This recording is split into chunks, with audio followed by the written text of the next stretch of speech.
Howdy, U.S. history students. In Coach Holster's class last week, we began Unit 4, in which we looked at the United States as a world power. We looked at imperialism and the effects of the Spanish American War of 1898, in which America gained the territories of Cuba, Guam, Puerto Rico, Hawaii, Midway, Samoa, and the Philippines.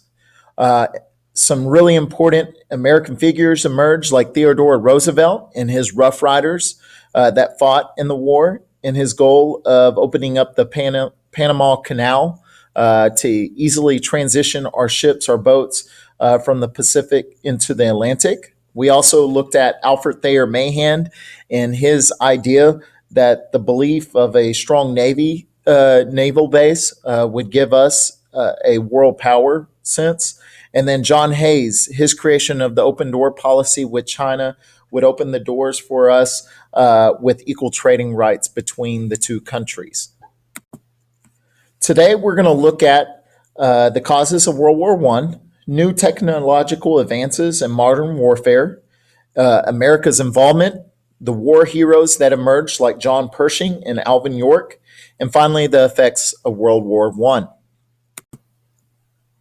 We will begin by going over the slides, and you can either fill in your notes as we go along or watch the whole video and then fill your notes in afterwards. After completing your notes at home, you will create an acrostic over World War I in class tomorrow.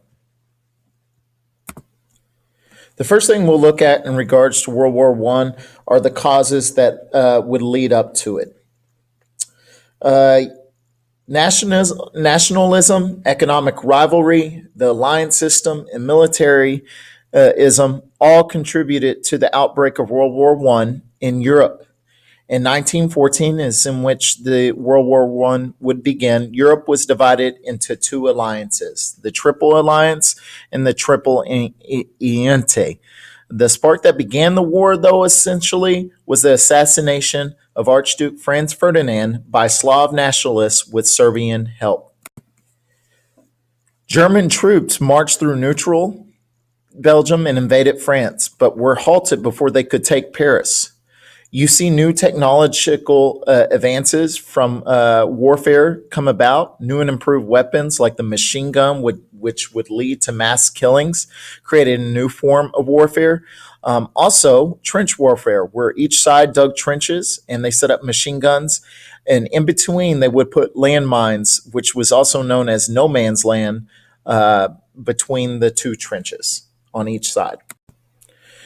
Germany also would introduce their U-boats, which were technically just submarines, to break the British naval blockade that sought to starve Germany and Austria-Hungary into submission. In 1918, the war had become a deadlock. It was at a standstill. Neither side was strong enough to overcome each other. You might ask yourself, where was the U.S. during all of this? What was their take?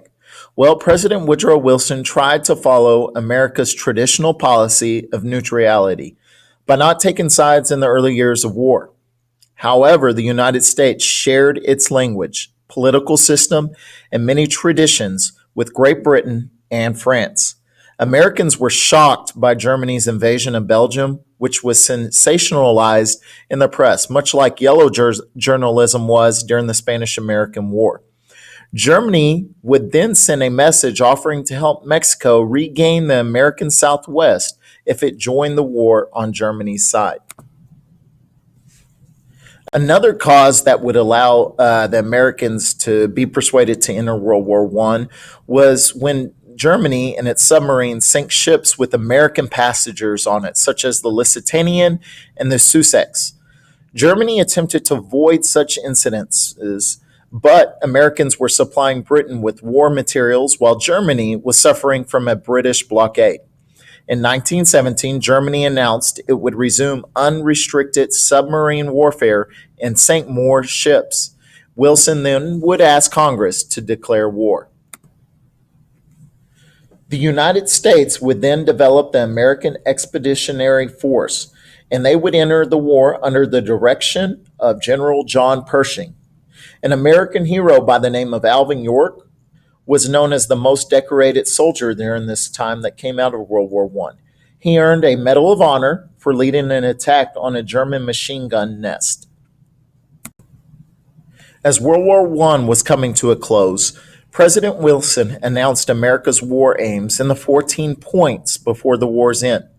These 14 points would demand the reorganization of Europe based on nationalism. Austria-Hungary and the Ottoman Turkey would be divided into smaller national states, while Poland would be restored as an independent country. Economic barriers like tariffs would be lowered. Finally, Wilson envisioned a League of Nations, an international peacekeeping organization. Lasting from the start of the war, 1914, to eventually Germany surrendering in 1918, President Wilson traveled to Europe to participate in the Paris Peace Conference. He wanted to get his allies to agree to the League of Nations. Wilson made many concessions. Against Wilson's wishes, though, the Treaty of Versailles treated Germany very harshly. Germany was made to accept responsibility for starting the war and had to repay funds to the victorious allies. When President Wilson would return back to the U.S., he was met by Henry Cabot Lodge of the U.S. Senate. There, they rejected the Treaty of Versailles, and eventually the United States would never join the League of Nations.